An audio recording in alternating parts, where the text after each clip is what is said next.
Hello, friends. Welcome back to the Strong Stoic Podcast. I'm your host, Brandon Tumblin. If you like this podcast and would like to support me, consider checking out my Patreon, where you can become a supporter. It's not expected, but it's deeply appreciated. Also, my philosophical mentoring is available on Patreon as well.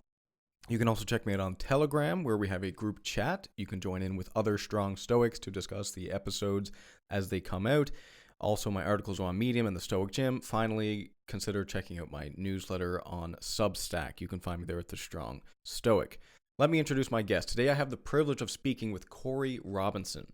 Corey is a former member of Canada's national wrestling team, who has also served as both a national and provincial coach of Olympic freestyle wrestling. He's currently a specialist of social impact at Motivate Canada, which is an organization which focuses on youth-driven development all over Canada. He also is a coach at CrossFit Basinview for those of you in the Halifax area. In this episode, Corey and I talk about strength and fortitude, youth development, taking control of your life and your fears, and much, much more. I really enjoyed chatting with Corey, so I hope you enjoy the conversation as well. So without further ado, please welcome Corey Robinson. It's just a lot, man, because they just keep adding shit. Yeah, they keep adding lots. But did you see like any of the new ones, like Andor or Kenobi? Didn't get into those ones. My wife did though. She's kind of currently moving through. But where did I got, what's the series? What's the new series that's Boba Fett? Oh, Watched Boba Fett. Yeah, it's unique. Yeah. It's unique. And then before that, there was another one. What was the Mandalorian? Mandalorian was really good. I enjoyed that. Yeah. I love Mandalorian. Yeah. The thing about Boba Fett, though, is everyone complained because they didn't show enough Boba Fett. That was kind of like the running joke. Right, yeah. He's like everyone's quote favorite character in Star Wars, but like he's barely in the movies. Yeah. He was in there for one, like, kind of Empire Strikes Back. Was that his big? Yeah. Big show. And, He didn't do well either. Luke Skywalker took him out. Like that was done. really he was supposed to be fast. this big warrior, and he was over. Yeah, that was probably slightly embarrassing. Yeah. Cool, man. Well, hey, welcome. Before I forget, welcome, man. I'm really excited to chat with you. I'd love to just get you to maybe talk a little bit about. Well, actually, let's start with this. What's your most, say, proudest accomplishment in your career? You've done a lot of different things. Oh gosh, yeah. If you had to pick, I guess, one thing in your career in particular that maybe you're proud of or you'd like to mention. Yeah, that's interesting because people might ask me, "Hey, Corey, what do you do, or what have you done, or what's your job?" You know, that's the first reach of a conversation, and a lot of times, and I'm often stopped by that because I've done a lot of interesting things in my life, but I think my first career and my first love would come through working with kids in care in youth treatment center. So I did about 13 years working in a youth treatment center in Edmonton called Alberta Bosco Homes, where it was a ranch setting. You're from Alberta originally, Edmonton, right? Edmonton, Alberta, yeah. So that was my first, I guess you could say, real job. Every job is real, and every job has purpose, and there's dignity to be found in any line of work that you do. Right, yeah. But that one, you know, at the age of 19, I had volunteered to coach a little youth wrestling team, youth teenagers that were based out of this treatment center. And it was through 6 degrees of separation. There was a gentleman that was working at this center as a clinical director who knew a friend of mine. And then I get this ask one day, "Hey, Corey, do you want to coach, young offenders in the sport of Olympic wrestling?" And here I'm about 19. I'm on the junior national team at the time, working in my gym. My club was based only about maybe 25-minute drive from where this facility was located, just outside of the city of Edmonton, about 60 kilometers. And so I said, "Sure, but do I have to go there? Are they allowed out?" Or, well, you have to come to the facility, right? And I'm like, "Well, how are we going to get wrestling mats and all this sort of stuff there? Do you have the equipment?" Which they didn't have. So we made a special arrangement to bring them to my facility. So as soon as our practices were over, 10 kids or as many kids that could, or youth between the ages of about 14 to 17, and between 10 and 15, no more than 15, because there's only so many you can fit in the vans there, I guess. And, Right. Yeah. and it had to be on certain behavioral levels, which I didn't know at the time, but Makes sense. yeah. You don't want to. And then they would come, equipped with staff, so if there was 10 kids, there'd be 5 staff, and sometimes less, sometimes maybe even more, depending on the circumstance of the individuals that I was kind of in care of on the mats. And so they made that, that special arrangement. And so one day a week, they would show up to my wrestling room and I would coach them. And it was interesting because I was not much older than them. Right. They may have experienced life differently than me Yeah. at that point in their life, being kids in care, at-risk youth, behavioral, all the things that you may see in a struggle of a young person who may have not had the privileges that other people may have had being raised. Mm-hmm. And so you had it all. And so here I find myself coaching these kids. And I loved it. And what I loved about it is I knew wrestling. Being my background, I started when I was about 11 years old. I was raised through the sport with some really good mentors, some good coaches. Met a lot of my friendship circles came out of the sport of wrestling. And I was very fortunate to have, a really positive experience with the leadership and moving me along in wrestling. Sure. And so by the time I was 19, that was my need. That was it. That I wasn't doing any other thing except for wrestling as a sport, in a sense. So here I am. And at the time, I was working as a bartender, right, to make ends meet on the side, but still wrestling. And so here I find myself. I'm like, oh my gosh, I'm with these young people, and they comes with some certain challenges to keep them focused. But wrestling was so structured in a way, and I was so comfortable understanding how to structure it. I just felt anybody could do it. Right. Yeah. And the irony of it too is you have some young people that don't necessarily know how to direct their anger, right, in ways that are positive. And if you throw the physical aspect of wrestling in that could be a recipe for disaster. So, but it wasn't. It actually became a really cool relationship building process with these young people. And me being 19, some of these kids are 17, 16, and very similar ages as me. And it was successful right away. And I enjoyed every week that they would show up. And when we built that relationship and trust, it took some time. Right? Of course, there was some bravado that we had to push through, and some, listening to directions and being, because it's not easy. The wrestling mat and in that environment isn't easy for anybody. Yeah. And it could be overwhelming if you don't know what you're doing. But if structured well, I think you can build a pathway of falling in love with something, even if it is hard. Yeah. And with a little affirmation and encouragement, and we just all kind of helped each other, because I'm learning in the process too how I can lead these young.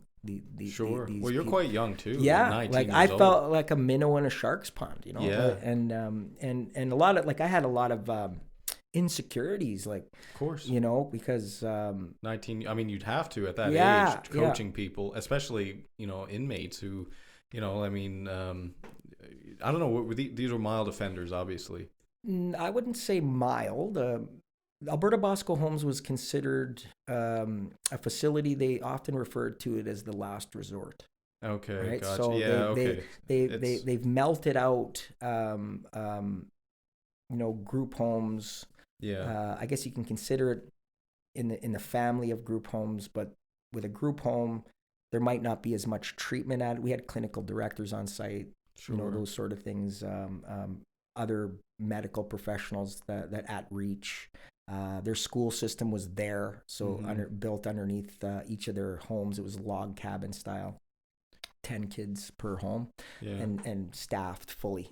Locked doors through magnets, not always locked, but pretty secure. Right. 60 kilometers outside of the city of Edmonton, so if there was any sort of runaway, it'd be very hard to get into the city, although they were resourceful at times. And, right. And which was good, because that resourcefulness transferred into the coaching of the mat and them learning how to wrestle. And so, going long story longer, in your original question, what was one of my most proudest accomplishments would probably be that. I have many, but that one would be the grassroots of where I really felt I was able to really accomplish something and see really good results. I Sure. still keep it. This would have been 19. Let's go back 1993, Mm-hmm. and I still keep in touch with some of those Wow. youth today. Yeah. And some of them have went on. They went on to do well in wrestling, to make it to national programs, Sure. to win provincial and national medals, and do well. Not all of them, but at least the ones that came through that. I did that for probably about 2 years. And then after about 2 years of just volunteering my time to do that, they offered me a job. Wow. Right? Awesome. And I go, I got no background in this. I don't have any education in this. Yeah. I don't have any early childhood. It was different back then in the education in terms of what you would need for that. But they said, we'll support you. Mm. And even then they had it was a really cool place. They had schooled programs there. So you could actually, and they could fund you through it and train you and go, it's almost right into the practical and theoretical knowledge base of doing it. But really at the end of the day, you can learn all you want in a book on how to, deal with that type of employment. But but it's the doing, it's either getting in there and then, so I worked there 13 years and loved it. Wow. Loved it. And I just felt natural. And I was able to somewhat be myself. I grew up in there. Yeah. Myself. Sure. I saw a different part of of how the world may be put upon others. Sure. Well, that's what I was going to ask you. Did you have any, when you were first approached with this position, did you have any like reservation about it because maybe they're inmates? Did you feel maybe a little judgmental? Because I mean, you're 19. I was just thinking when I was 19, I was a knucklehead. I had very, very judgmental about people when they did anything wrong. And obviously now I look at it more as, I mean, people are just people. Things are really complicated. Some people aren't as fortunate as others. And people are motivated by sometimes very different things that you can't see. You certainly can't see all ends. So I'm just kind of curious, like, how did your views on people as a whole, maybe particularly inmates, but it's a great example because most of us have done something wrong, right? You might not be an inmate, you might not have gotten punishment for it, but certainly morally. So there's a natural level of, I would say, forgiveness that's required to to be involved in something like that. I don't know, did you, because you said you noticed some changes in yourself, was that sort of part of what you noticed? Yeah, not at the beginning, because I didn't really have I didn't have any kind of harsh judgments. I knew that they were offenders in some way. Didn't know their stories though, because that wouldn't have been divulged to me as a non-staff, as a volunteer. I'm just getting these young people. I know their names. I know a little bit about what they might tell me.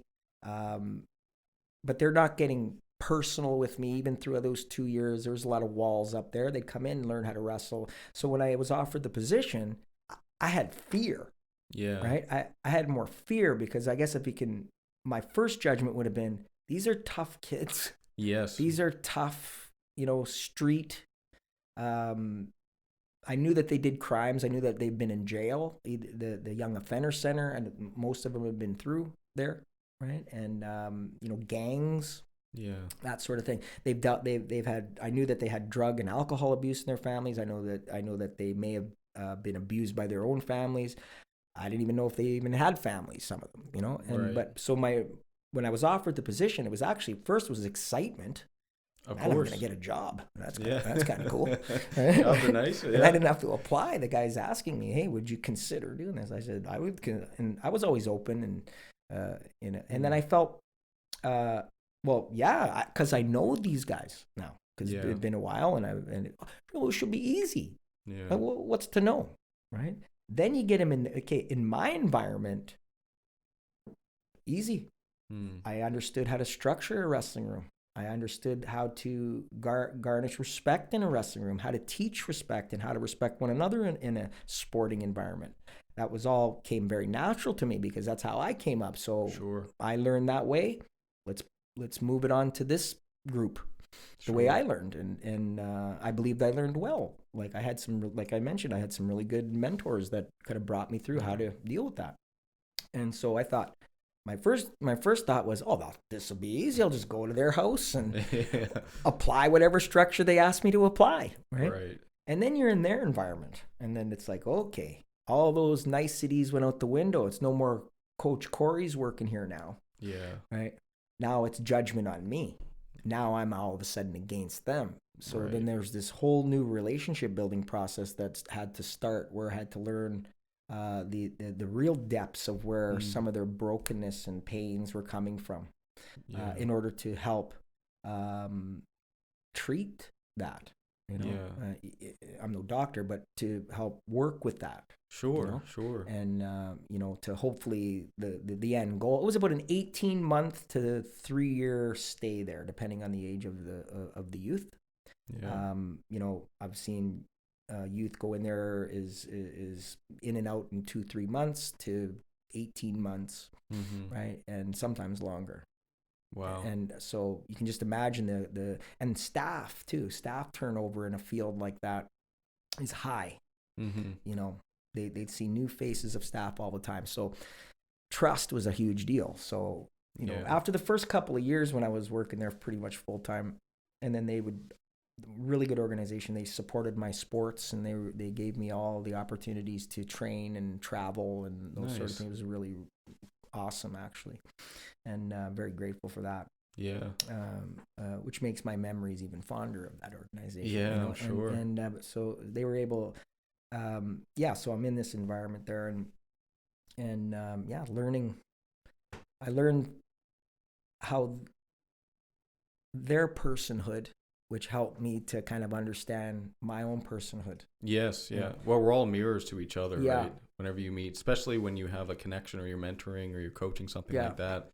I think it was Carl Jung, he said, what you hate in someone else is normally something that you hate in yourself. And you're mirroring that hatred on something that you don't like about yourself onto someone else. That's a very interesting idea. But yeah, so what would you say though that has done for them, I guess psychologically or philosophically? And I guess it's a pretty broad question, because you could say, well, what do sports in general do for people, or maybe physical exertion? I mean, I know, so you're a wrestler, as you know. I'm a strength athlete. I'm really into strength sports, and for me, that's been a huge medium in my life that's taught me so many really stoic principles. I mean, even things like discipline, but certainly humility, which I know is a big thing in wrestling or any other form of fighting, because as great as you get, there's always something to learn, and there's always a chance that someone could walk through that door and tap you out, kind of thing, in any sport. And it's the same in weightlifting. It's the same in any sport. There's this ingrained philosophical journey that you have to go through when you become an athlete of any sort. So I don't know, I'm sure you've thought about this quite a bit, because you mentioned that you've seen change in them psychologically. What would you say that change would be? Well, if I want to go kind of any of the young people that came through that little wrestling program and dabble, not all of them wanted to wrestle, right? And, and do that, but they all wanted to do something. And for me, wrestling was a stepping stone towards understanding the humility. Yeah. Because there's nothing worse than being physically held down against your will. Right, and that's kind of the sport of wrestling, physically holding the other person down against their will. Sure. Right? And the interesting contrast with youth and care is often there'd be physical restraints. Okay, for the safety of them and others, and always the last resort. Sure. Because a physical restraint is there's nothing therapeutic about a physical restraint. But in the sport of wrestling, it was very therapeutic to know that you're in control of yourself and you can control someone else physically within the rules of the sport. Yes. And still preserve the dignity of the other person. Yeah. Right? So in a position of turmoil in the workplace, if there was ever a physical altercation where physical restraint had to be put into play, I found it really interesting that a lot of those kids that took the wrestling side of the program understood that anger wasn't therapeutic, and they were able to control themselves in that position. So a lot of them didn't need to be restrained once they learned how to wrestle. Right. Right. And then the ones that didn't have that skill or that understanding of how to direct their anger properly, wanted to fight through it physically, they just struggled so hard because they wanted to rage out and be held. Sometimes they needed to be held in order to calm down. So we're trying, and it was a very interesting, Well, that's what 2-year-olds do. When 2-year-olds have temper tantrums, there you can see them, and they're just like, they can't control it. They're so full of energy and anger. And I think, I mean, we're all just big children, I suppose, in some ways at the end of the day. But if you don't develop the skills to properly deal with that anger, it can be very, I mean, you can stay like that for a very long time where you have no control. But do you think that gets back to something like fear? Like, I'm just trying to think about how, because I've struggled with anger a little bit in my younger days as well. And strength training has just been a huge avenue for me to address some of that. I mean, it is an aggressive sport, but it's controlled aggression. So it's not, you think about someone that's angry, they're not in control anymore. That's the danger. You think about like a father, for example, that's really angry at their children, and they lose control, and you don't know what they're going to do, and that's why the children get so afraid, because there's it's almost irrational. It is yes. It what would you say? It stops you from thinking rationally about the situation, and that's the thing with anger. But I don't know. Have you thought about anger in terms of that, and how how wrestling really addresses that in many ways? Yeah, absolutely. Because when I was in grade 6, I was introduced to the sport for the first time, and I was enamored by it. My father took me to a world championships that just so happened to be in Edmonton, and at the highest level of wrestling, was able to see this thing for the first time displayed, and I thought, man, I want to be a wrestler. It's exciting, eh? Right? Yeah. But really, the underlying kind of reason, or the why that I made the jump to want to actually go and learn the skill of wrestling, was because I was a little guy. I was like, dude, I was grade 6. I was like, I don't know what it was, like 24 kilos or something like that. I was just a little guy, small kid, always a small person, short in stature. And and one thing that I really didn't like is I always had good friends. I never really felt bullied in any way most of my life, even if just never had that experience. I don't know if I was able to talk my way out of it or whatever. Yeah. It didn't bother me. I wasn't bothered. Sure. Right? And so, but there were times that I would be, my buddies would pick me up. They'd pick up the little guy, hug him, and that actually, I don't know, I'm still thinking about that, because that bothers me when somebody wants to pick me up against my will. And I wanted to learn how to wrestle, so I can pick someone else up. So nice. My buddies couldn't pick me up. Interesting. Right? I wanted to be able almost to defend myself, but it's strange to say. It's hard to explain, because I wasn't defending myself against my buddies. I felt safe with them. But where they're joking around. It's control too. Yeah, when I was in grade 6 or 7, they're controlling me and picking me up because I was the little guy.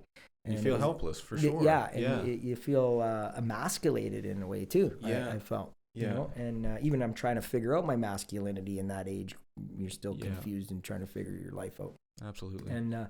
And so that's what I wanted to learn, wrestling for the physical side of it. I liked boxing too. I was big time into Rocky. I watched all the Rockies over and over and over and over and over again. Yeah.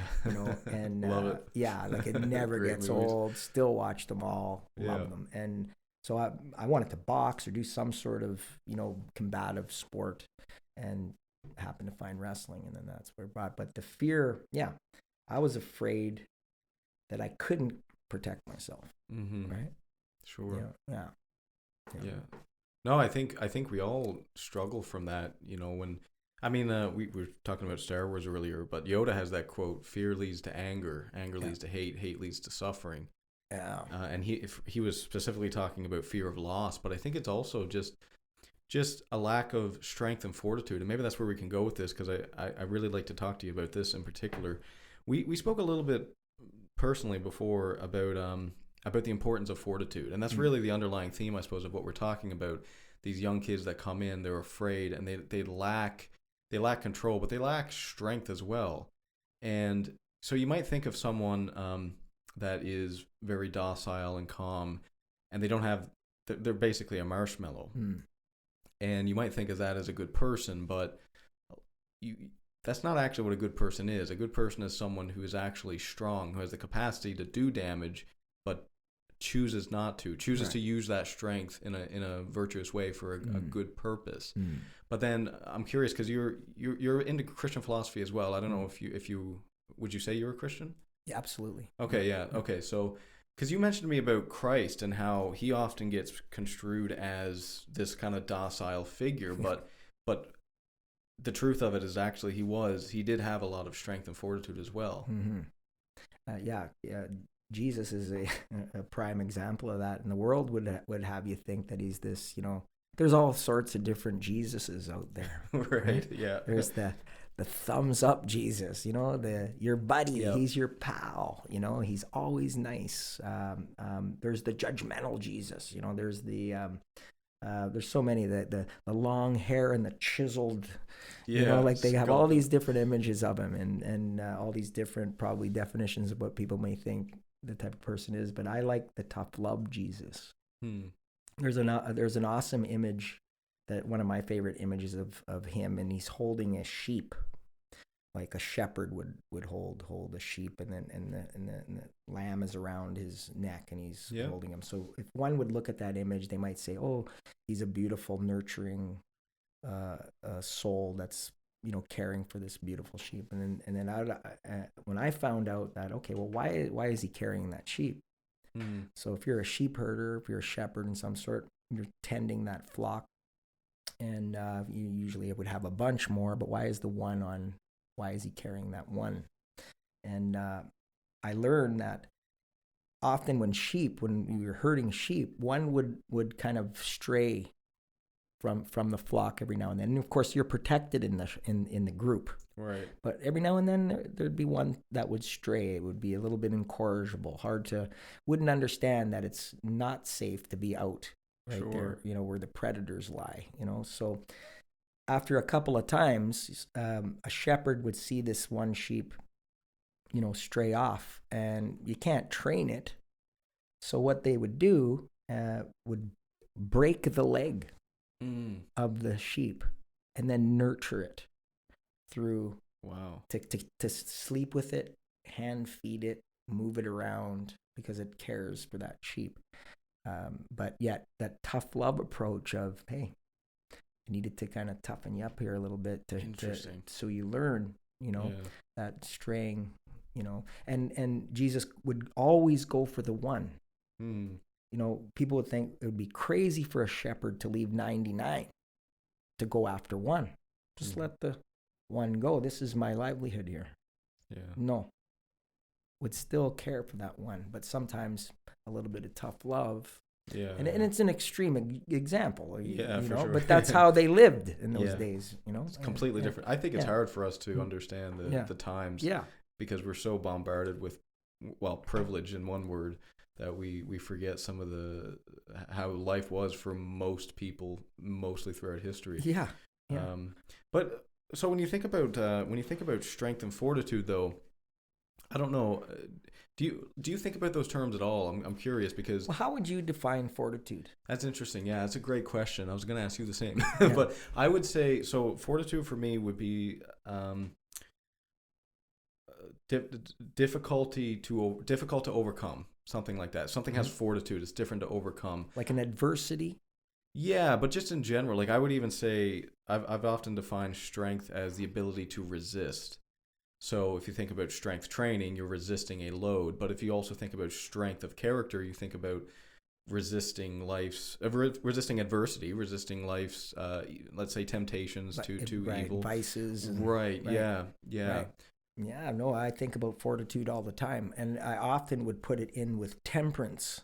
Yeah, right? Interesting. Like having, for example, I work on temperance.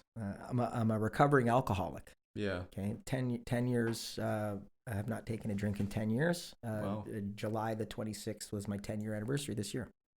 And temperance, I learned a lot about temperance because I'm an all-in kind of a person. I think a lot of people can relate to being an all-in kind of person. Yeah. So if I saw a bag of chips, I couldn't just eat one chip. I got to eat all the bag. Whole bag, right? yeah. If I saw a case of beer, I can't just have one beer. I got to drink all the beer. Right. Sure. And if whatever I'm in, I'm all in. Right. I just, with the definition of concentration, be there. Yeah. And that's how I would be And so this fortitude and temperance, the ability to temper and have the fortitude to avoid the adversity of the negative effect, right? Of eating the full bag of chips or having all the beer. Yeah. Tempering yourself. That to me is something that I work on daily, is to temper my time that I spend on things, to temper what I look at, what I read, what I eat. Yeah. And that is a constant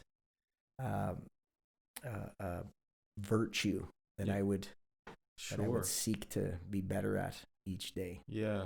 And you mentioned that the consequences of, what did you say? The consequences of not doing something like that? Yeah. Or doing something.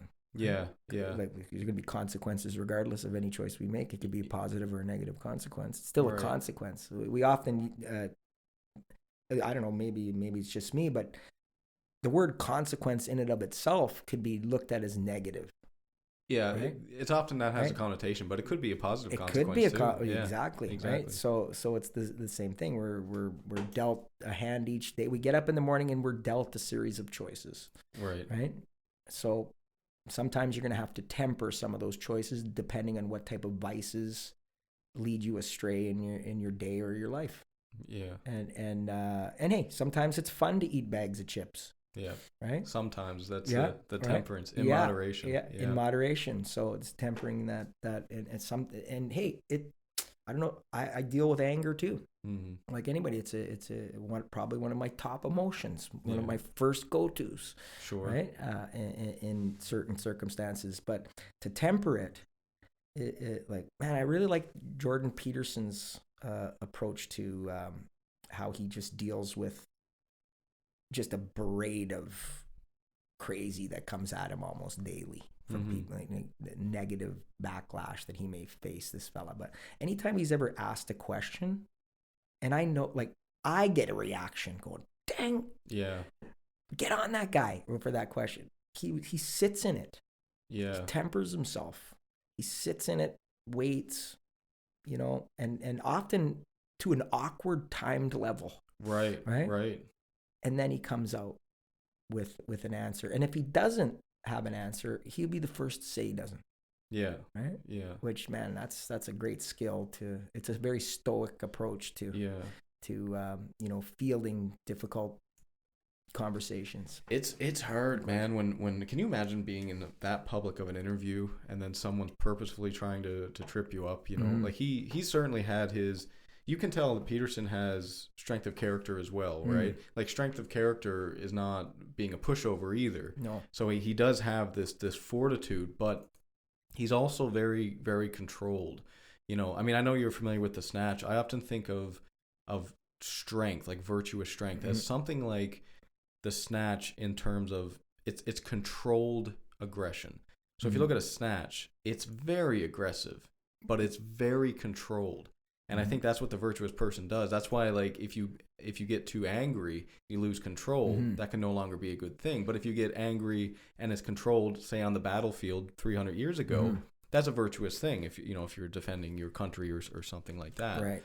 So you absolutely have to be in control. And this really ties back with what you mentioned about how, these kids, and yourself included, we kind of need to feel like we have some agency over our lives and over our I guess just over our lives in general. You mentioned, like, people wanting to pick you up and stuff. It's like, okay, well, I'm going to develop myself so that I have agency, so that I have control over my life. And I think certainly that's really, I suppose, what strength is, and I think what we should all strive for in some capacity. Yeah, no, I love the snatch analogy. Like, the snatch is, arguably one of the most technical movements in Olympic lifting. Sure. And we spoke about this before, no margin for error. Yeah. Right? Or very little. Yeah. Anyway, margin for error. And this controlled aggression is an excellent analogy. You be very controlled, but you have to be intense. Yes. Right? Yes. Right? So it's an intense, I'll often use the terms explosive. Yeah. Explosive, intensity, use like snap the hips, like all these kind of words that would, move towards this being a pretty intense movement. Yeah. Right? It's not done in slow motion. Right. Maybe the first pull. Right. Where you're just getting tight. You have to be in control. You have to feel the and patience. Yeah. Yes. So how can you be patient and fast at the same time? Yeah. Right. So there's a lot of these anomalies within that whole movement. Right. Sure. And wrestling's the same. Yeah. Well, actually, I'm going to ask you about that. Yeah. What's the equivalent in wrestling? Because you can imagine, or fighting in general, a lot of people think of it as this sort of barbarous thing, but it has to be, and I know less about fighting than anyone, so excuse my ignorance, but my from what I know about it is you have to be really controlled. You can't just go in there and be completely, like you imagine someone that has severe anger issues. You have to have a level of control and agency over yourself, and you have to be, again, it's the same thing. It's like you have to be intense and aggressive, but you also have to be very in control at the same time. Yeah. Well, again, it comes down with a plan of preparation. You're going to prepare, you're going to hone in on your craft. It's just that whole thing about how long does it take to cut down that tree, right? Like how many swipes at that tree? Well, I'm going to take 5 hours sharpening the axe. Right. 3 chops at the tree. Right. And then you're done. Right. Not the other way around. Right. Not take a dull axe and try to chop at that tree all day. Right. So having that plan. So if you have a plan, then you can predict your environment in a sense. If we lose control of where we want to fight somebody or hurt somebody, or our anger gets out of control, and we don't have the ability to predict a little bit of that environment, probably because you don't have a plan kind of going in. And sometimes we're going to be faced with something that we have to react to right away. But without if you haven't spent a little bit of time in your life in other areas of your life creating plans, when it comes time to have to deal with anger, adversity, and cope with those things, you're going to have a hard time. If you've never, so with wrestling, I would hone into my craft and then give me more specific, have a plan of attack in each of my matches. Sometimes I'd have to be more specific depending on who I'm wrestling. Sometimes you don't know who you're competing against. Right. Sometimes you do. So you may have a little bit more of an idea of how you're going to attack that plan. And as you know, plans often or sometimes don't go our way. So how do we adapt? Yeah. Right? How do we adapt to that plan? Do we lose ourselves? Where we lose our emotions in that plan and become out of control, anger, if we lost a point or whatever, something happens. You can relate it to anything in life, right? Yeah. We get thrown a wrench and now we have to work. But if you don't come back to your original trust in the fact that you've prepared yourself, you've learned some skills, you got to be confident in those skills. Sometimes the plan doesn't go our way, but at least we have one. Yeah. Right? Because we can always tweak that plan down the line and mold it into something to learn from and be better later. So, but if we're walking through life without any sort of general plan of how to interact and how we're going to respond to things, then we're going to have a hard time coping with the things that come our way. Yeah. That may be in the face of adversity. You're lost. You're lost. And then you lose control when you're lost because, like you look at little babies, right? Like, it's interesting. I always found it fascinating that if you put a 7-year-old in a pool that doesn't know how to swim, they would go, they would lose it, right? Oh yeah. Right? Even if a parent's there, like I'm at the top of it, that you're just afraid. But if you put a 6-month-old or a 3-month-old baby in a pool, they're relaxed, right? They have a trusting, they just naturally calm. Interesting, yeah. Right? I always they don't have a plan to swim, but they're calm, right? Yeah. And where do we lose that trust? Yeah. Because as you get older, you kind of lose trust within your own self, in a lot of ways, and you can't control yourself, and you don't even trust yourself to do those hard things because you don't know how you're going to respond. But the best approach, I think, is just keep planning, keep honing in on your gifts, right? Like, hopefully you find people around you that can help point out your gifts too, if you don't know what they are. That's important. Yeah. Well, we spoke a little bit about that earlier. I don't think this was on the recording, but we spoke about encouragement a little bit, I think. Mm-hmm. So young people in particular, I think, so before I get into that, I think the ideal is you don't rely on external validation to do anything. So if you know what I mean? It's not normally a good recipe for anything. So if you want to succeed in a particular thing, doing it, making the plan, doing everything you can, maximizing your agency in pursuing that, that should be the reward, not even what you get out of it, because you can prepare 10 years for something and then something happens that's outside of your control, and you just have to be happy with the fact that you worked your way through it. Mm-hmm. But at the same time, I think when we're young, most people are struggling with self-esteem, struggling with confidence. They don't know who they are. It's identity problems, which we're struggling with a lot today. And so I think when you're young, you do need people in your life that can look at you and not tell you to do something that they want you to do, but look at you and say, what are your strengths? What are you good at? What do you like? And hopefully there's a balance there somewhere. What's useful to the world? And maybe this is something that you can pursue. So they kind of nudge you in the direction, so to speak. And people, I think people when they're young, you need encouragement. What do you think about that? Absolutely. Affirmation, encouragement, those sort of things are absolutely needed in a young person's life. And I find, even when I was a young guy, you're trying to identify yourself. You're trying to find your identity. Yes. Okay? Yeah. Now, you asked me earlier if I was a Christian, and I said yes. So it took me a long time to kind of understand that I don't find my identity in the things I do. Right. So I love wrestling. I like working in the field of care. I enjoy doing CrossFit now and coaching CrossFit and being a part of the gym. All the things, the organization I've done for 28 years, Motivate Canada. Right, yeah. Motivate Canada. I've been a part of that organization for the better part of 26 years and on and off and enjoy it. But I don't find my identity in any of it. I find as a Christian, I find my identity in a person. Yeah. Right. A guy we talked about with the lamb on his, I believe in my beliefs that my identity's rooted in him, right? In his image, and I'm created in his image and likeness, right? And I used to think, I look nothing like Jesus. What are you talking about? Gotta grow your hair out, his man. abs are way more chiseled. Jesus was jacked. But it's this identity. How I'm rooted in the identity of to be like him.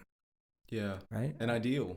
Yeah. But a realism in the real. Right, so yeah. I believe when two or more are discussing his name, he is present. He is there in the physical, and it's hard to understand. We can go into, roots of theology here. We can go on and go, right. But anyway, that's just in the root of my belief. I don't find my identity in the things that I do. I don't find my purpose in the things that I do. I bring my purpose to the things that I do, but my identity is rooted in that person. So to live out, even if you just as simple as tried to live out the way that Jesus was, I think it's a good start. Yeah. Right? Because we can acknowledge that he was a man that lived and walked the earth, right? It's a fact, right? And then the all the history that's documented on his behaviors are fact, and none of it has been bad, right? So if you just wanted to simply live like that guy, I don't know of any other models that were better. It's a pretty good start, isn't right? it? It's a good start, Yeah. right? And so that's where I started, right? Because if you talk about the measure of a man, a measure of a person, not just a man, but wanting to live a life of virtue, wanting to of honesty, of integrity, those sort of things. And I a lot of those skills or those traits come out of my sport that I do. You can't have integrity. Or you have to have integrity in order to do anything, really. Sports, work, right. But sometimes you find out where you fail in your integrity within those things that may be difficult. Sure. And yeah. So, yeah. I don't know. I forget the question. Is there one? No, that was good, man. That was good. Yeah. So you think about Christ as something to aspire to be, which I think is really, how we should look at it. Yeah, at the simplistic level. Yeah, sure. Yeah. Yeah, well, it's like I know I could never measure up to that. Yeah, of course, but I mean, we fall short of the ideal all the time. Yeah. That doesn't mean you shouldn't have an ideal, but you have to strive to be better while at the same time recognizing that you're just human and you're flawed and you're going to make mistakes and you're never going to actually get there. So it's like it's kind of like this balancing act between it's like this quote, I don't know who said it, but It's like you're perfect just the way you are, and you have things to work on. Mm-hmm. Sort of a paradox, right? It's kind of it is like a paradox. yeah. Because we're all broken. Well, yeah. And I believe I'm in need of a savior because of that brokenness, right? Because of that original sin is where it would be termed, right? Where they are born into original sin, and Jesus, God, who's Jesus, came back to save us from that original sin, to make us perfect in heaven. Yeah. So people use the term YOLO, you only live once. Well, yeah. maybe here, right? Yeah.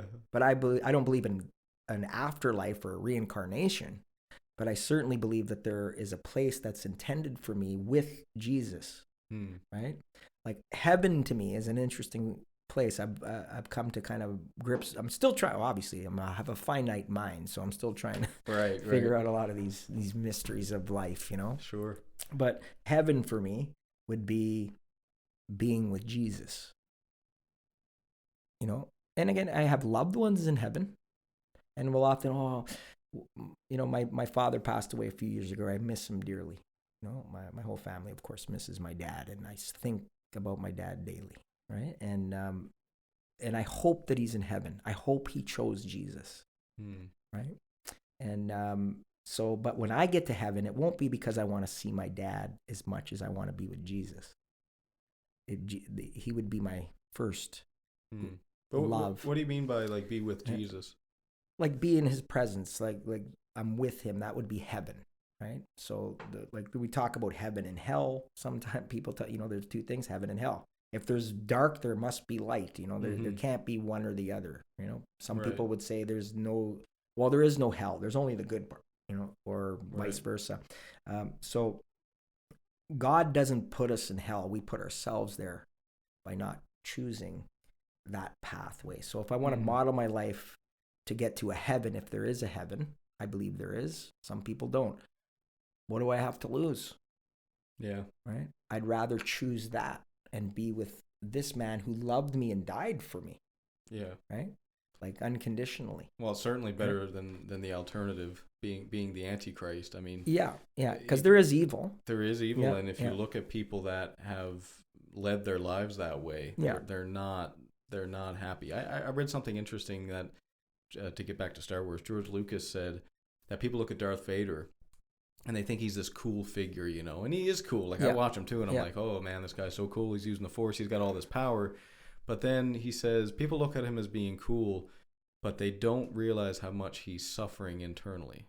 So you don't want to be that guy. No. It's like, yeah, he's got power, but he wakes up every day and he is just in this state of suffering all the time. He destroyed everything he loved. He's always suffering. He's always in hate and in anger. And so it's interesting that... What a place to be. Yeah, well, exactly. Like I heard this term one time. I forget where I heard it, but it stuck. Where often if we're in these states of suffering because we're just in a state of hate and like a Darth Vader, angry, all the negative they're just stuffed in, right? And where that could be in a living hell. Yeah. Right. And if if you see hell, if you look up hell, if you Googled the word hell, I bet you some fire and brimstone would be the first images that would come up, right? Right. But a hell for me, right? And I heard this, when I heard it, I'm like, man, that really resonated, is being caved in on yourself. Caved in almost in a block of ice. You're frozen. That's hell. It's not necessarily the hot and the brimstone and you're burning on shame you've been bad your whole life, you're going to burn in hell for it. Okay, that's an image, but a real hell is you put yourself in that hell. Because Darth Vader even had free will. Yeah. Right? Yeah. So he caved in. That's interesting. Caved in on yourself. That's interesting because if you think about that sort of being caved in and closed off, that's actually what you do when you're scared. One of the things that when human beings became human beings in evolution was we have an upright spine. And so for you to do this, it's actually a vulnerable position to walk upright. Like if you imagine a gorilla, they're hunched over and they're protecting themselves. but a human being is up and they're vulnerable. They're showing their heart out, and part of that is what makes you human. So I think it really gets back to when you talk about something like vulnerability. It's like vulnerability is the courage to be yourself. Yeah. And when you are not yourself, that's when you start caving in on the world. You're caved in. Yes, and you could say in one phrase, I suppose, that you're not living in truth. No. Which is really what logos is. Yeah. Well, you're hiding yeah. from who you are because of maybe fear, anger, whatever the case is, and you're just lonely, right? Right. I heard somebody say one time, we're just all trying to get through life, trying not to be lonely. You know, just trying not. Every day goes by, we're just trying to not be lonely. Interesting. Right. And, you know, not being an island of one. And then, you know, if I'm by myself, hey, being by yourself is good. Yeah. I think spending some alone time and reflection and doing those things is good. I should probably do that more often. I'm a people person. I like to be around people. My cup is filled around people. You're quite extroverted. Right? Eh? Yeah. Yeah. And so when I'm alone, it's like, dude, if it's too long, I have to do some thinking. I don't sometimes want to do that because I might find out things I don't want to know about myself. Sure. And but yeah, being alone is a good trait. It's a good trait to be able to reflect and do that. And where was I going with this? What were we just talking about before the? I had a point on this. Being caved in, vulnerability, the vulnerability, courage to right? be yourself. Yeah, and the vulnerability aspect of being alone, it's almost too vulnerable. We still need companionship. We still need relationships. It's okay to be alone, but I don't think we're wired naturally to be by ourselves for everything. Because if you're by yourself too long, you become vulnerable because you'll talk yourself into anything. Sure. Right? Sure. Without some sort of an external, like little nudge in the right direction if you're losing your way. But, well, even practically, like you can imagine if, I mean, I just think of my father's a lobster fisherman, right? So if you close yourself off and you want to be an island, don't want to have any friends, that's not going to work out too well for you when your engine breaks down in the Atlantic because you're going to have to call someone to come help you. So being alone, it does make you really vulnerable because, and this is one of the hardest things to accept. It kills our ego, but you're probably going to need someone sometime. Yeah. And that's hard to accept, man. And I'm speaking from experience because I hate having to rely on people.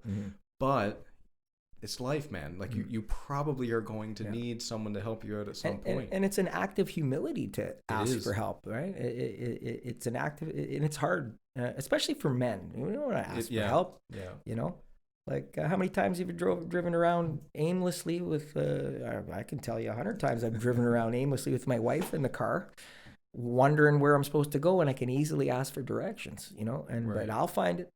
Right, I don't want to bother anyone. Yeah, right? It's just very simple there, right? It's so true, man. But yet we'll be in this caved in on ourselves, trying to work our way through to find, and it could be so simple if you could just ask for help. Yeah, and why do you think that is? Do you think we're just afraid of someone leaving us hanging? Like because I feel the same thing. Like I don't. There's this reluctance to ask anyone, but it's so stupid because. I mean that honestly, that's how. If I think about some of my best friendships, normally that's how it's been. Like there's been some kind of they've asked me for something and I've helped them out. They asked me or the other way around, and then we help each other out, and that's really what a friendship is. Even if it's just character development, just character development. That's what life really is, right? Yeah. But even if it's just like, hey, help me move. It's in those times that you actually bond with people. So you have to be. If you want to bond with people, you have to be vulnerable. You have to be willing to ask for help and really be yourself as well. The asking for help, it's like we said, it's an act of humility. Sometimes you have to let go in order to, like, if you want to advance forward and improve, you're going to have to let go because you have to. At least I know I have to speak for myself here. I have to know that I don't know all the things. Right.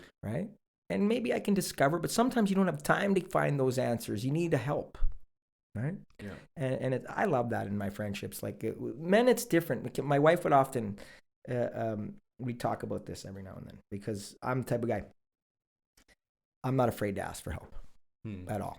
And my wife's enamored by it. She's like, how do you like, I don't want to bother anybody, that's sort of thing. But for me, hey man, you help me move?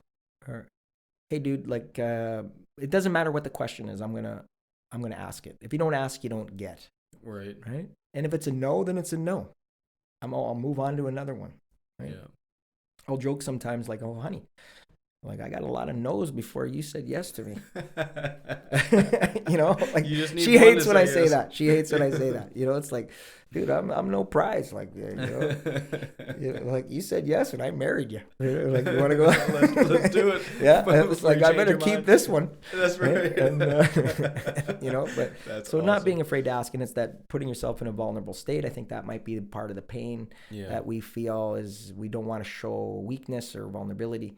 Well, I suppose that's what it is, because when you ask someone for help, what you're saying is, I need help.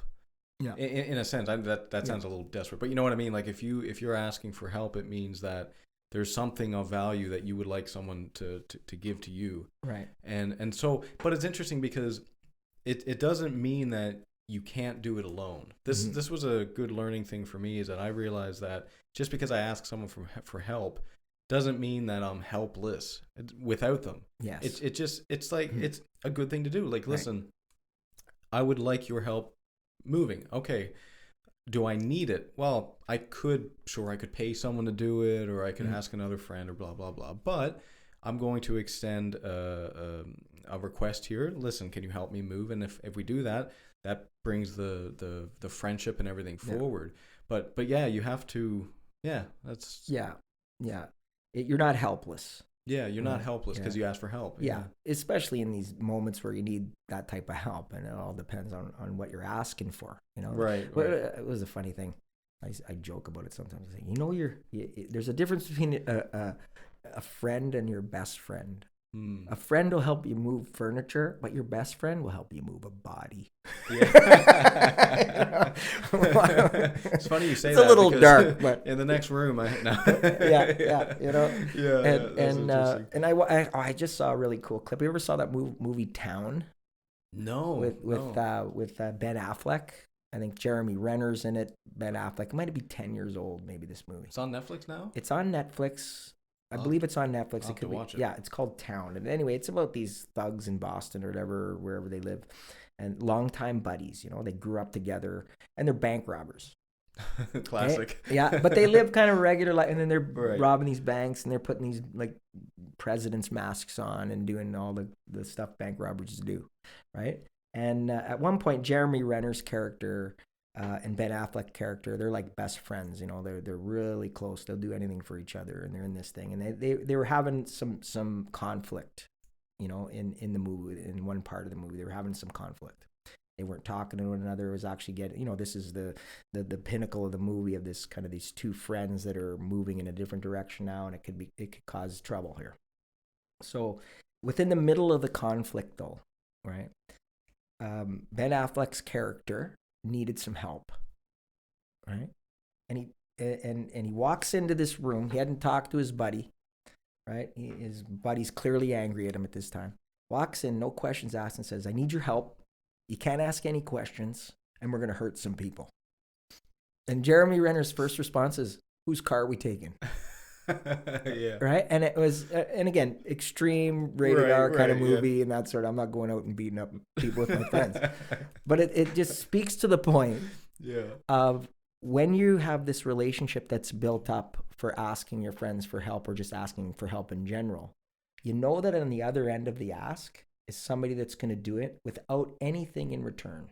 Yeah. And I think sometimes we don't feel worthy if we want to ask for help, that we think that if I ask for help, then I'm going to have to, feel obligated that I have to return that help, or I think that person may think that I feel obligated. And there's those unmet conversations those stories just don't exist really. It's like, dude, you know who your true friends are. Yeah. You're going to ask them for help, and there's no questions asked. And I often say, I have some friends in my life that would throw themselves in front of a truck for me. And I'm grateful that I've been able to build up those types of relationships in order to ask for help and never have a fear of asking. Yeah. And it's not just at the deepest roots of some of my friendships, and just simple help. Yeah. Well, can you help me move a piece of furniture? Yeah. Yeah. Well, that's a great example Right. because it's not the thing about when you have someone to help you, it's not like it's half the work. A lot of times it's less than half the work. So Yeah. imagine trying to move a couch by yourself. Yeah. If you try and move a couch by yourself, it's going to take you forever. If you have a friend to go on the other side of it, it's like 15-20% of the time that it would take you, right? Yeah. In the same way, like if you're living, let's say, with your wife, if you live alone, you have to do all of the chores. If you live with someone else that's going to split the chores, you're going to split the chores, and there's going to be a bit more mess, right? Yeah. It's not going to be the same as if you're one person, but when you divide that, it's going to be less than half. You know what I mean? Like you gain efficiency with working with people. Yeah, well, they're taking half of the struggle. Yeah. You know, which is awesome. I can't imagine. I mentioned before I just celebrated my 25th wedding anniversary. Right. And 25 years, I can't believe it. You blink and 25 years went by. And with 25 years of a relationship like marriage, there's struggle in there. Sure. Right? They're not just necessarily between the two of us. Of course, there's going to be conflict between two loved ones, but struggle outside of the struggle. Struggles I had in my own personal life. I'm still a person. My wife has had struggles in her personal life, but the beauty of being able to take an end to that struggle and walk with it together, dude, that is just, I'm insanely grateful to have something like that. I can't imagine doing life alone. Yeah, I just couldn't imagine. You know, we just, you know, I hate talking about it, but we went through this bit of COVID. I don't want to beat a dead horse on that one because we've all struggled through different decisions on how that's kind of come to be and how we've had to deal with that. But I couldn't imagine doing those things without my wife or a person that could help carry the end of the couch of struggle there. Yeah. You know, and so to be alone, if you don't ask for help, then you're alone. Yeah. Even if you have companionship. Yeah. Right. So that's where it's at. I can't imagine doing it by myself. Yeah. Right. That's beautiful, man. Beautiful. That might be a great spot to end. But it's and on a beautiful note of togetherness, man. I think it's really important. But that's a good point when you ask for help and that's if you don't ask for help, you're going to be alone. You're going to be alone. And that's not the way to live life. Not at all. Exactly, Braden. Thank you so much. Thank you, man. It's a great chat. Yeah, I'll have to get you back again. I feel like we got a lot more to talk about. Absolutely. But listen, thank you so much. Where can people find you? So you coach at locally here at CrossFit Basinview. If there's anyone local, really great coach. I pop in there from time to time to throw some weights around. So I don't do the CrossFit, but I'll watch you. So pop check into it a class at CrossFit Basinview, just here in the Bedford area. Just off the Hammonds Plains Road here locally. It's a great little spot. Been doing it for about 7 years. Love it. You know, I'm working with Motivate Canada. Yeah, what is that? Motivate Canada. It's a cool organization. It's a youth supporting youth and youth between the ages of 16 to 28, 29. I guess you're a youth if you're under 30. That's our country would define that as that, but we're all youth. Sure. I'm 51 years old and I'm still involved in this organization on and off for years. So it started off as an athlete's assistance bureau, speaking bureau actually for public speaking for Olympic athletes, and that's where I first popped into this scene 20 plus years ago to go talk to kids in schools to tell stories about goal setting and pushing through adversity in classrooms, in full school settings, and assemblies, and then that morphed into not just wrestlers doing it, but a whole bunch of Olympic athletes in different sports doing it, and we called it the Esteem Team Association. Nice. Okay? Nice, yeah. Yeah, and then that eventually the Esteem Team program and the association itself morphed into several different programs. One called, and now the organization is called Motivate Canada, and that underneath that umbrella, you have the Esteem Team.